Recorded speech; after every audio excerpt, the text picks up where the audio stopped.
శ్రీమాత్రే నమః. శ్రీ గురుభ్యో నమః. ఓం నమ శివాయ.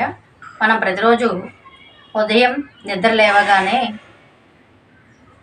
బెడ్ పై నుంచి దిగుతూ భూమాతకు నమస్కారం చేసి నేను చెప్పేటువంటి ఈ మంత్రాన్ని 11 సార్లు ఎవరైతే పఠిస్తారో వాళ్ళకి ఆ రోజంతా చాలా శుభప్రదంగా ఎటువంటి భయము ఇబ్బంది లేకుండా జరుగుతుంది.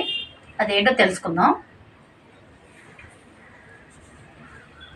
ఓం కపాలి కుండలి భీమో భైరవో భీమ విక్రమః వ్యాలోపవీతి కవచి శూలి శూరః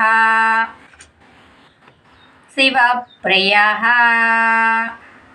ఏతాని దశనామాని ప్రాత వృత్తాయాః పఠేత్ భైరవీ యాతనాయ స్యాత్ భయం క్వాపి సజాయతే. ఎవరైతే ఈ మంత్రాన్ని 11 సార్లు పఠిస్తారో వాళ్ళకి ఆ రోజంతా చాలా శుభప్రదంగా నడుస్తుంది.